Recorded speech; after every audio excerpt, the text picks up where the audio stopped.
Assalamualaikum warahmatullahi wabarakatuh. Perkenalkan, nama saya Doni Krisdianto, NIM 18010400084. Di sini saya akan menjelaskan materi tentang kritik sastra. Yang pertama, kritik sastra, pengertian kritik sastra. Kritik sastra adalah salah satu cabang studi sastra yang penting kaitannya dengan ilmu sastra dan penciptaan sastra. Jadi dalam kritik sastra itu kita diibaratkan sebagai seorang kritikus yang menilai sastra. Kita menilai sebuah sastra, bisa itu cerpen atau puisi dan lain-lain. Kritik sastra sangat berpengaruh terhadap perkembangan karya sastra.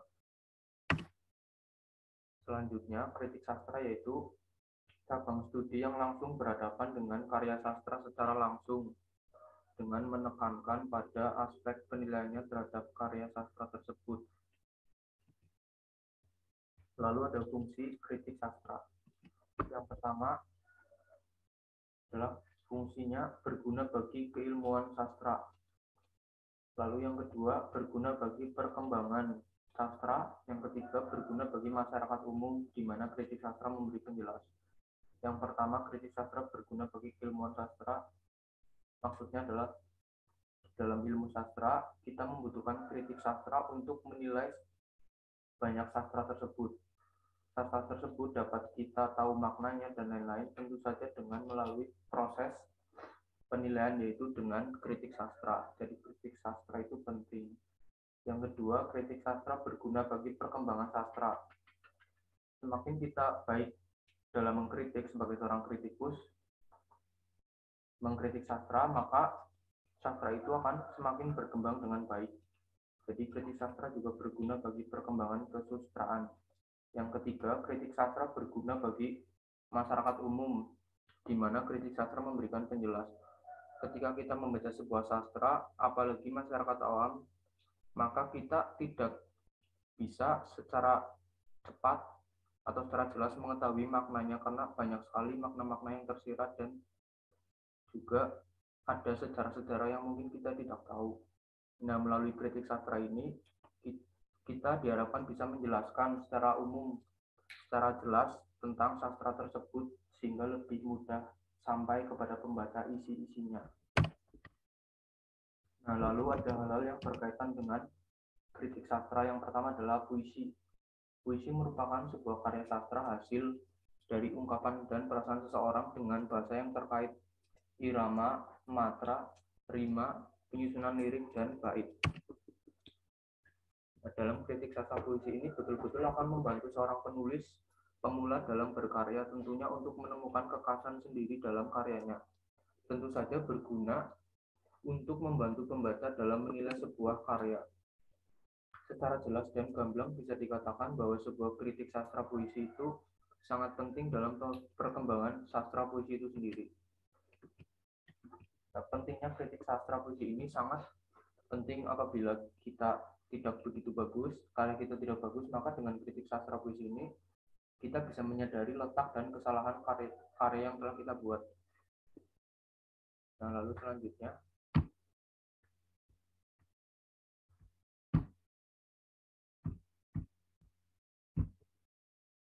ada artikel puisi, analisis kritik sastra puisi yang berjudul Tempat yang Dirahasiakan karya Ahmad Sultoni.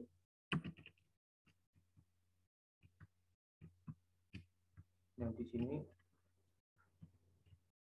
saya akan menjelaskan metode yang saya gunakan dalam menganalisis puisi ini, yaitu metode deskriptif kualitatif. Metode ini digunakan dengan tujuan untuk mendapatkan data yang lebih mendalam mengenai hal yang akan diteliti.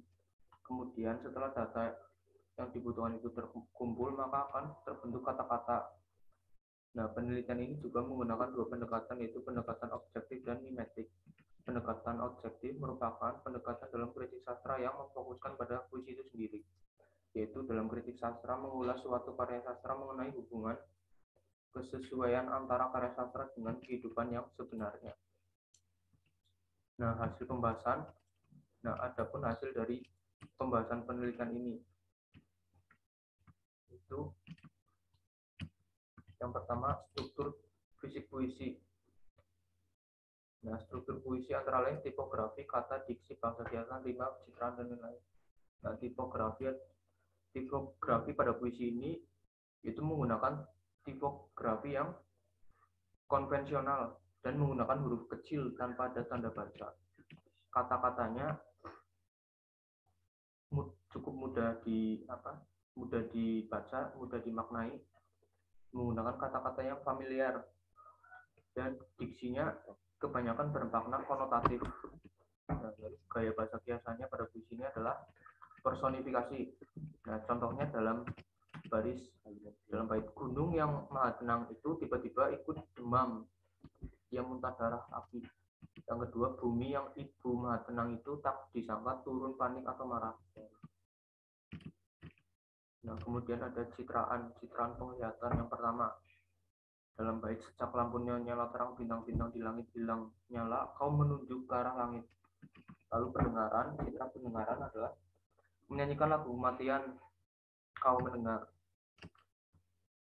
Nah, lalu kesimpulannya adalah dari apa yang saya jelaskan tadi, kritik sastra memandang karya sastra sebagai cerminan dari realita kehidupan itu sesuai dengan pendekatan objektif, dan struktur puisi ini cukup sederhana dan mudah dipahami. Dan juga pendekatan yang kedua yaitu mimetik, dapat dilihat bahwa karya sastra merupakan cerminan kehidupan nyata, dan dapat diketahui bahwa puisi Rumah yang Dirahasiakan karya Ahmad Sultoni berisi tentang kondisi dunia saat ini. Seperti itu. Ya, saya rasa cukup penjelasan dari saya. Apabila ada kesalahan, saya mohon maaf. Wassalamualaikum warahmatullahi wabarakatuh.